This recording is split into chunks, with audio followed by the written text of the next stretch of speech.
ನಮಸ್ಕಾರ ರಿವ್ಯೂ ಚಾನೆಲ್ಗೆ ಸ್ವಾಗತ. ನಾನು ಸೌಖ್ಯ ಗಾಂವ್ಕರ್. ಸಿದ್ದರಾಮಯ್ಯ ಹೈಕಮಾಂಡ್ಗೆ ಕೊಟ್ರಲ್ಲ ಸರಿಯಾದ ಕೌಂಟರ್. ಬಿಗ್ ಮೆಸೇಜ್ ಒಂದನ್ನು ರವಾನಿಸಿದ್ದಾರೆ ಸಿದ್ದರಾಮಯ್ಯ. ಆದರೆ ಈ ದೃಶ್ಯ ಕೊಡ್ತಿರೋ ಸಂದೇಶ ಏನು? ಯಡಿಯೂರಪ್ಪನವರು ಬಿಜೆಪಿಯಲ್ಲಿ ಬಣಜಗಳದ ಎಫೆಕ್ಟ್, ಕುರ್ಚಿಯನ್ನ ಕಳೆದುಕೊಂಡ್ರಲ್ಲ, ಆ ಹೊತ್ತಲ್ಲಿ ಕಂಡ ದೃಶ್ಯವೇ ಈಗಲೂ ಕಾಣಿಸ್ತಾ ಇದೆಯಾ? ಅಚ್ಚರಿಗೆ ಕಾರಣ ಆಗಿದೆ ಬೆಳವಣಿಗೆ. ಆದರೆ ಸಿದ್ದರಾಮಯ್ಯನವರು ಮಹತ್ವದ ಹೆಜ್ಜೆಯನ್ನಿಡ್ತಿದ್ದಾರೆ. ಮಾಹಿತಿ ಮುಂದೆ ಇಡ್ತಾ ಇದೀವಿ. ಮಿಸ್ ಮಾಡಿದ್ರೆ ನಮ್ಮ ಚಾನಲ್ನ ಸಬ್ಸ್ಕ್ರೈಬ್ ಮಾಡಿ, ನಿಮ್ಮ ಅಭಿಪ್ರಾಯ ಕಮೆಂಟ್ ಮಾಡಿ ತಿಳಿಸಿ. ಎಸ್ ವೀಕ್ಷಕರೇ, ಈಗಾಗಲೇ ರಿಪೋರ್ಟ್ ಮಾಡಿದ್ದೀವಿ. ಹೈಕಮಾಂಡ್ ಏನೇ ಸಿದ್ದರಾಮಯ್ಯನವರಿಗೆ ಬಲ ಕೊಡ್ತಿದೆ, ಗಟ್ಟಿಯಾಗಿ ಬೆನ್ನಿಗೆ ನಿಂತಿದೆ ಅಂತ ಹೇಳಿದ್ರು ಸಹಜ ಪ್ರಕ್ರಿಯೆ ಅದು. ಕೋರ್ಟಲ್ಲಿ ಸಂಕಷ್ಟ ಎದುರಾದ್ರೆ, ಪ್ರಾಸಿಕ್ಯೂಷನ್ ಅನುಮತಿ ಎತ್ತು ಹಿಡಿದ್ರೆ ಸಿಎಂ ಬದಲಾವಣೆ ಬಗ್ಗೆ ಯೋಚಿಸಲೇಬೇಕು. ಪ್ಲಾನ್ ಬಿ ಏನು, ಕೋರ್ಟಲ್ಲಿ ಈ ರೀತಿ ಆದ್ರೆ ಏನು ಅಂತ ಚರ್ಚೆ ನಡೆದಿರೋದು ಹೌದು. ಇದು ಡೆಲ್ಲಿ ಮೂಲಗಳಿಂದ ಬರ್ತಿರೋ ಮಾಹಿತಿ. 4-5 ಜನರ ನಡುವೆ ಮಾತ್ರ, ವೇಣುಗೋಪಾಲ್ ಸುರ್ಜೇವಾಲಾ, ಖರ್ಗೆ, ರಾಹುಲ್ ಗಾಂಧಿ ಪ್ರಮುಖರ ನಡುವೆ ಮಾತ್ರ ವಾಟ್ ನೆಕ್ಸ್ಟ್, ಯಾರಿದ್ದಾರೆ ಅಥವಾ ಯಾರನ್ನ ಶಾಸಕಾಂಗ ನಾಯಕನಾಗಿ ಮಾಡುವುದು ಅನ್ನೋ ಚರ್ಚೆ ನಡೆದಿದೆ. ಮತ್ತು ರಾಜ್ಯದ ಸೀನಿಯರ್ ಮಂತ್ರಿಗಳಿಂದನೂ ಅಭಿಪ್ರಾಯ ಸಂಗ್ರಹ ಮಾಡಿದ್ದಾರೆ. ಬಟ್ ಈಗ ಸಂಕಷ್ಟ ಎದುರಾಗೋ ತನಕ ಸಿದ್ದರಾಮಯ್ಯನವ್ರನ್ನ ಟಚ್ ಮಾಡಲ್ಲ, ಅದ್ರಲ್ಲಿ ಡೌಟೇ ಇಲ್ಲ.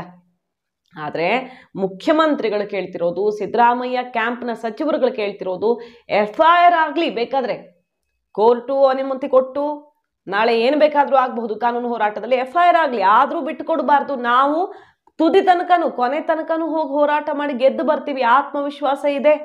ಈ ಬಿಜೆಪಿಯವರ ಸಂಚಿಗೆಲ್ಲ ನಾವು ಮುಖ್ಯಮಂತ್ರಿ ಸಿದ್ದರಾಮಯ್ಯನವರನ್ನ ಕಳೆದುಕೊಳ್ಳೋದು ಬೇಡ. ಅವರಂಥ ನಾಯಕರನ್ನ ಕಳ್ಕೊಂಡ್ರೆ ರಾಜ್ಯ ಕಾಂಗ್ರೆಸ್ನಲ್ಲಿ ಏನಾಗುತ್ತೆ? ಅಲ್ಲೋಲ ಕಲ್ಲೋಲ ಆಗತ್ತೆ, ಸರ್ಕಾರ ಉರುಳತ್ತೇನೋ ಎಚ್ಚರಿಕೆ ಕೊಟ್ಟಿದ್ದು ನೋಡಿದ್ದೀವಿ. ಸಿದ್ದು ಕ್ಯಾಂಪ್ನಿಂದ ಬಿಗ್ ಮೆಸೇಜ್ ಮೊನ್ನೆನೇ ಹೋಗಿದೆ. ನೀವು ಮುಂದೆ ಇಟ್ಟಿದ್ವಿ ಆ ವರದಿಯನ್ನ. ಅಂದ್ರೆ FIR ಆದ ಮೇಲೂ ಏನಾದ್ರೂ ಕ್ರಮಗಳಾದ್ರೂ ಕೂಡ ಹೋರಾಟ ಮಾಡೋಣ ಕೇಜ್ರಿವಾಲ್ ಅವ್ರ ರೀತಿ ಅಂತ ಸಿದ್ದು ಕ್ಯಾಂಪ್ ಕೇಳ್ತಿರೋದು. ಆದ್ರೆ ಹೈಕಮಾಂಡ್ ಮುಜುಗರದಿಂದ ತಪ್ಪಿಸ್ಕೊಳ್ಳೋದಿಕ್ಕೆ ಬೇರೆ ದಾರಿ ಹಿಡಿಬಹುದು. ಎಲ್ಲಕ್ಕಿಂತ ಪ್ರಮುಖವಾಗಿ ರಾಹುಲ್ ಗಾಂಧಿ ಒಪ್ಪಿಕೊಳ್ತಾರೇನೋ ಅಂದ್ರೂ ಬೇರೆಯವರು ಸಿದ್ದರಾಮಯ್ಯ ಇಷ್ಟೆಲ್ಲ ಆದ್ಮೇಲೂ ಯಾಕಿರಬೇಕು ಅನ್ನೋ ಒತ್ತಡ ಹಾಕುವಂತ ಪ್ರಯತ್ನ ಅಂತೂ ಮಾಡೇ ಮಾಡ್ತಾರೆ. ಸೊ ಈಗ ಹೈಕಮಾಂಡ್ಗೆ ಮತ್ತು ಸ್ವಪಕ್ಷೀಯರಿಗೆ ಬಿಗ್ ಮೆಸೇಜ್ ಅನ್ನು ಕೊಟ್ಟಿದ್ದಾರೆ ಸಿದ್ದರಾಮಯ್ಯ. ಅಚ್ಚರಿಯ ದಾರಿ ಹಿಡಿಯೋ ಮೂಲಕ ಹಿಂದುಳಿದ ದಲಿತ ಮಠಗಳ ಪ್ರಭಾವಿ ಪೀಠಗಳ ಸ್ವಾಮೀಜಿಗಳು, ಶ್ರೀಗಳೆಲ್ಲ ಬಂದು ಈಗ ಸಿದ್ದರಾಮಯ್ಯನವರ ಜೊತೆ ನಿಂತಿದ್ದಾರೆ. ಶಕ್ತಿ ಪ್ರದರ್ಶನದ ರೀತಿಯಲ್ಲಿ ಕಂಡು ಬಂದಿದೆ. ಖಾವಿ ಕವಚ ಅವತ್ತು ಯಡಿಯೂರಪ್ಪನವ್ರಿಗೆ, ಇವತ್ತು ಸಿದ್ದರಾಮಯ್ಯನವ್ರಿಗೆ.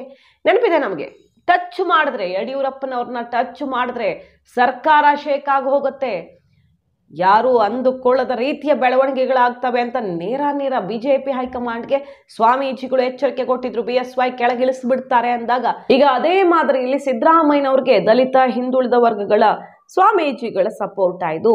ನೋಡಿ ಏನ್ ಹೇಳ್ತಿದ್ದಾರೆ ಸಿದ್ದರಾಮಯ್ಯನವರು.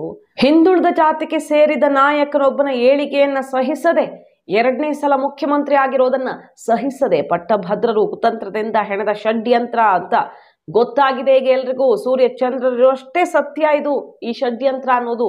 ಬಹಳಷ್ಟು ಮಂದಿ ಸ್ವಾಮೀಜಿಗಳು ಇದನ್ನ ಅರ್ಥ ಮಾಡಿಕೊಂಡು ನನ್ನ ಬೆಂಬಲಕ್ಕೆ ನಿಂತು ಇಡೀ ಸಮಾಜಕ್ಕೆ ಸ್ಪಷ್ಟ ಸಂದೇಶ ಕೊಡ್ತಿದ್ದಾರೆ. ಇಡೀ ರಾಜ್ಯಕ್ಕೆ, ಸಮಾಜಕ್ಕೆ, ಸಮುದಾಯಕ್ಕೆ ಸ್ಪಷ್ಟ ಸಂದೇಶ ಕೊಡ್ತಿದ್ದಾರೆ ಅಂತ ಟ್ವೀಟ್ ಮಾಡ್ಕೊಂಡಿದ್ರು. ಭಾನುವಾರ ಮುಖ್ಯಮಂತ್ರಿಗಳ ಅಧಿಕೃತ ನಿವಾಸ ಕಾವೇರಿಗೆ ಕಾಗಿನೆಲೆ ಕನಕ ಗುರುಪೀಠದ ನಿರಂಜನಾನಂದ ಪುರಿ ಸ್ವಾಮೀಜಿ, ಹೊಸದುರ್ಗ ಕನಕ ಗುರುಪೀಠದ ಈಶ್ವರಾನಂದ ಪುರಿ ಮಹಾಸ್ವಾಮೀಜಿ, ಹೊಸದುರ್ಗ ಕುಂಚಿಟಿಗ ಮಹಾಸಂಸ್ಥಾನ ಮಠದ ಶಾಂತವೀರ ಮಹಾಸ್ವಾಮೀಜಿಯವರು, ಹಾಗೆ ಚಿತ್ರದುರ್ಗ ಭೋವಿ ಗುರುಪೀಠದ ಇಮ್ಮಡಿ ಸಿದ್ದರಾಮೇಶ್ವರ ಸ್ವಾಮೀಜಿ, ಚಿತ್ರದುರ್ಗದ ಮಾದಾರ ಚೆನ್ನಯ್ಯ ಗುರುಪೀಠದ ಬಸವಮೂರ್ತಿ ಮಾದಾರ ಚೆನ್ನಯ್ಯ ಸ್ವಾಮೀಜಿ, ಮಧುರೆ ಭಗೀರಥ ಪೀಠದ ಪುರುಷೋತ್ತಮಾನಂದ ಪುರಿ ಸ್ವಾಮೀಜಿ, ಶಿವಮೊಗ್ಗದ ನಾರಾಯಣ ಗುರುಪೀಠದ ರೇಣುಕಾನಂದ ಸ್ವಾಮೀಜಿ, ಮಡಿವಾಳ ಗುರುಪೀಠದ ಬಸವ ಮಾಚಿದೇವ ಸ್ವಾಮೀಜಿ, ತಂಗಡಗಿ ಹಡಪದ ಸ್ವಾಮೀಜಿ, ಹಾಗೆ ಬಹಳಷ್ಟು ಪ್ರಮುಖ ಪೀಠಾಧಿಪತಿಗಳು, ದಲಿತ ಹಿಂದುಳಿದ ಸಮುದಾಯಗಳನ್ನ ಪ್ರತಿನಿಧಿಸುವಂತಹ ಪೀಠಗಳು ಸಿದ್ದರಾಮಯ್ಯನವರ ಬೆನ್ನಿಗೆ ನಿಂತಿದೆ ಅನ್ನುವ ಕ್ಲಿಯರ್ ಮೆಸೇಜ್ ಕೊಡುವಂತಹ ಪ್ರಯತ್ನ ಆಗಿದೆ. ನಿನ್ನೆ ಭಾನುವಾರ ಸ್ಪಷ್ಟವಾಗಿ ಬಹುಸಂಖ್ಯಾತರ ಧ್ವನಿ ಅಡಗಿಸೋದಕ್ಕೆ ಯತ್ನ ಅಂತ ಮುಖ್ಯಮಂತ್ರಿಗಳು ಹೇಳ್ತಿದ್ದಾರೆ.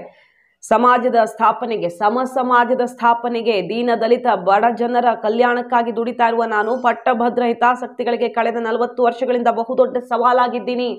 ಹಾಗಾಗಿ ಸಹಿಸ್ಕೊಳ್ಳೋಕಾಗ್ತಿಲ್ಲ. ನನ್ನನ್ನು ಮೂಲೆಗೆ ಸರಿಸೋ ಮೂಲಕ ಸಮಾಜದ ಬಹುಸಂಖ್ಯಾತ ಜನರ ಧ್ವನಿಯನ್ನ ಅಡಗಿಸುವ ಪ್ರಯತ್ನ ನಡೀತಿದೆ ಈಗ. ಅದರ ಮೊದಲ ಹೆಜ್ಜೆಯೇ ಈ ಮೂಡ ಕೇಸು. ಮತ್ತೊಂದು ಬುದ್ಧ, ಬಸವ, ಬಾಬಾ ಸಾಹೇಬ್, ಕನಕದಾಸರು ಹಾಗೂ ನಾರಾಯಣ ಗುರುಗಳ ಆಶಯದಂತೆ ಕೆಲಸ ಮಾಡ್ತಿದ್ದೀನಿ, ಅದನ್ನು ಸಹಿಸ್ಕೊಳ್ಳೋಕಾಗ್ತಿಲ್ಲ. ಆದರೆ ಇವತ್ತು ಇಡೀ ಸಮುದಾಯ ನನ್ನ ಜೊತೆಗಿದೆ, ಸ್ವಾಮೀಜಿಗಳು ಗಟ್ಟಿಯಾಗಿ ನಿಂತಿದ್ದಾರೆ ಅನ್ನೋ ಬಿಗ್ ಮೆಸೇಜ್ ಕೊಟ್ಟರು. ಆ ದೃಶ್ಯ, ಆ ಫೋಟೋಸು, ಸ್ವಾಮೀಜಿಗಳು ಸಿದ್ದರಾಮಯ್ಯನವರನ್ನ ಸುತ್ತುವರೆದಿರುವಂತಹ, ಕೂತ್ಕೊಂಡಿರುವಂತಹ ಕಾವಿ ಕವಚ ಸೃಷ್ಟಿಸಿರುವಂಥದ್ದು ಇದೆಯಲ್ಲ, ಇದು ನಿಜಕ್ಕೂ ಸಿದ್ದು ಕ್ಯಾಂಪ್ನಲ್ಲಿ ದೊಡ್ಡ ಟೆನ್ಷನ್ ಶುರುವಾಗಿರೋದ್ರ ಎಫೆಕ್ಟ್ ಅಂತ ಅನಿಸ್ತಾ ಇದೆ. ಅಂದ್ರೆ ನಾಳೆ ಸಿದ್ದರಾಮಯ್ಯನವ್ರನ್ನ ಟಚ್ ಮಾಡಿದ್ರೆ ಅಹಿಂದ ಸಿಡ್ದೇಳುತ್ತೆ, ಹಿಂದುಳಿದ ದಲಿತ ಅಲ್ಪಸಂಖ್ಯಾತರು ಸಿಡ್ದೇಳ್ತಾರೆ. ಅಹಿಂದ ಬಲ ಸಿದ್ದರಾಮಯ್ಯನವ್ರ ಬೆನ್ನಿಗೆ ಈಗಲೂ ಈ ಕ್ಷಣಕ್ಕೂ ಗಟ್ಟಿಯಾಗಿದೆ. ಶಾಸಕರಿದ್ದಾರೆ ಅಂತ ಮೊನ್ನೆ ಮೀಟಿಂಗ್ ಮಾಡಿಕೊಂಡು ಶಾಸಕಾಂಗ ಸಭೆ ಮಾಡಿ ಆಮೇಲೆ ಡೆಲ್ಲಿಗೆ ಹೋಗಿ ಮೆಸೇಜ್ ಕೊಟ್ಟರು. ಈಗ ಸ್ವಾಮೀಜಿಗಳಿದ್ದಾರೆ, ಸಮುದಾಯ ಇದೆ. ಅಹಿಂದ ವೋಟ್ ಬ್ಯಾಂಕ್, ಕಾಂಗ್ರೆಸ್ನ ಅತಿ ದೊಡ್ಡ ವೋಟ್ ಬ್ಯಾಂಕ್ ಸಿದ್ದರಾಮಯ್ಯ ಬೆನ್ನಿಗಿದೆ ಅನ್ನೋ ಬಿಗ್ ಮೆಸೇಜ್ ಅನ್ನ ಕೊಡ್ತಿದ್ದಾರೆ. ನಾಳೆ ಹೆಚ್ಚು ಕಡಿಮೆ ಆದ್ರೆ ವೋಟ್ ಬ್ಯಾಂಕು ಹೆಚ್ಚು ಕಡಿಮೆ ಆಗುತ್ತೆ, ಶಾಸಕರು ಕೂಡ ತಂಡಕ್ಕೆ ತಂಡ ಕಟ್ಟಿಕೊಂಡು ಹೊರ ನಡೆಯಬಹುದು, ಶಾಕ್ ಕೊಡಬಹುದು ಅನ್ನೋ ಸಂದೇಶವು ಪರೋಕ್ಷವಾಗಿ ರವಾನೆಯಾಗಿದೆ. ಸೊ ಮುಖ್ಯಮಂತ್ರಿಗಳಿಗೆ ಡೆಲ್ಲಿ ಟೆನ್ಷನ್ ಆವರಿಸ್ಕೊಂಡಂಗೆ ಕಾಣಿಸ್ತಾ ಇದೆ. ಹಾಗಾಗಿ ಬೇರೆ ಬೇರೆ ಕವಚವನ್ನ, ಶೀಲ್ಡ್ ಅನ್ನ ಹಿಡ್ಕೊಳ್ತಿದ್ದಾರ ಹೈಕಮಾಂಡ್ ವಿರುದ್ಧ. ಹೈಕಮಾಂಡ್ಗೆ ಒಂದು ರೀತಿಯಲ್ಲಿ ಇದು ಸೆಡ್ಡು ಹೊಡೆದು ಕೊಟ್ಟಿರುವ ಸಂದೇಶ. ಹೈಕಮಾಂಡ್ ಅಂದ್ರೆ ರಾಹುಲ್ ಗಾಂಧಿ ಅವ್ರಿಗೆ ಮಾತ್ರ ಅಂತಲ್ಲ, ಹೈಕಮಾಂಡ್ ಮಟ್ಟದಲ್ಲಿ ರಾಜ್ಯದ ಕೆಲವು ಸ್ವಪಕ್ಷೀಯರೇನಾದ್ರೂ ಪ್ರಯತ್ನ ತೆರೆಮರೆಯಲ್ಲಿ ಶುರುವಾಗಿದೆ ಅನ್ನೋದು ಮಾತು. ಬಿಜೆಪಿಯವರು ಅದನ್ನೇ ಹೇಳ್ತಿದ್ದಾರೆ ಮತ್ತು ಪಕ್ಷದ ಒಳಗಡೆ ಅಲ್ಲಲ್ಲಿ ಸದ್ದಾಗ್ತಾ ಇದೆ. ಮುಖ್ಯಮಂತ್ರಿ ಬದಲಾವಣೆ ಕೈ ಹಾಕಿದ್ರೆ ಅಲ್ಲೋಲ ಕಲ್ಲೋಲ ಗ್ಯಾರಂಟಿ ಎನ್ನುವ ಬಿಗ್ ಮೆಸೇಜ್ ಅನ್ನೇ ಕೊಡ್ತಿದ್ದಾರೆ.